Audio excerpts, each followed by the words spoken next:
চৈত্র মাসে ভুলেও করবেন না এই সব কাজ। রুষ্ট হবেন দেবী দুর্গা।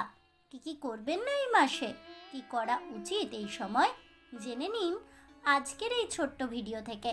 নমস্কার বন্ধুরা, অজানার পথের নতুন পর্বে আপনাদের সকলকে স্বাগত জানাই। হিন্দু ক্যালেন্ডার অনুযায়ী শুরু হয়ে গিয়েছে বাংলা বছরের শেষের মাস তথা চৈত্র মাস। এটি মূলত ঋতু পরিবর্তনের সময়। যদিও আবহাওয়া অনুযায়ী গ্রীষ্মকাল পড়ে গিয়েছে, ফলে তাপমাত্রার পারদ রীতিমতন ঊর্ধ্বমুখী।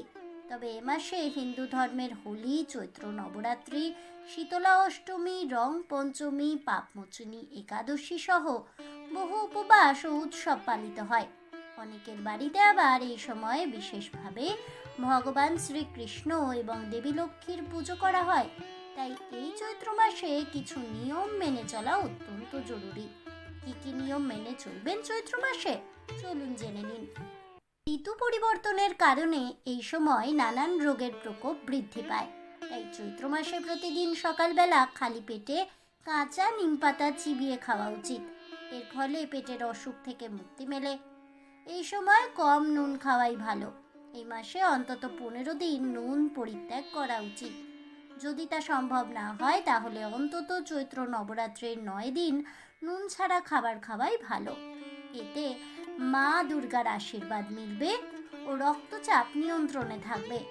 এই মাসে মাছ, মাংস, ডিম, পেঁয়াজ, রসুন এড়িয়ে চলাই শ্রেয়, কারণ এগুলি আমিষ খাবার হিসেবে গণ্য হয়।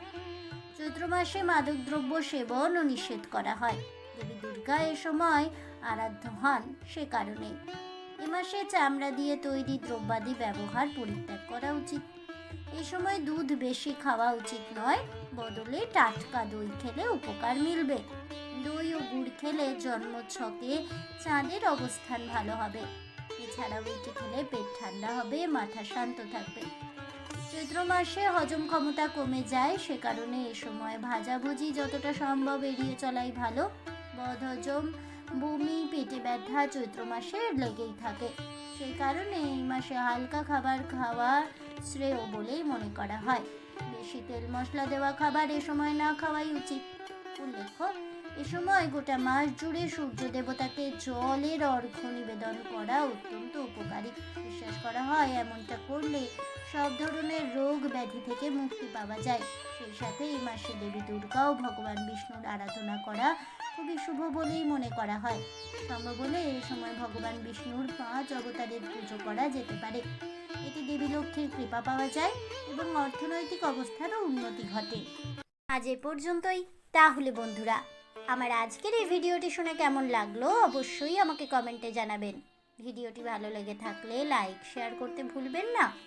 আমার চ্যানেলের নতুন বন্ধু হয়ে থাকলে চ্যানেলটিকে সাবস্ক্রাইব করে দেবেন। পাশে থাকা বেল বাটনটি প্রেস করে রাখবেন নতুন ভিডিওর নোটিফিকেশন পাওয়ার জন্য। ফিরে আসছি পরবর্তী ভিডিও নিয়ে। ততক্ষণ সবাই ভালো থাকুন, সুস্থ থাকুন, আর অবশ্যই সঙ্গে থাকুন আর দেখতে থাকুন অজানার পথে।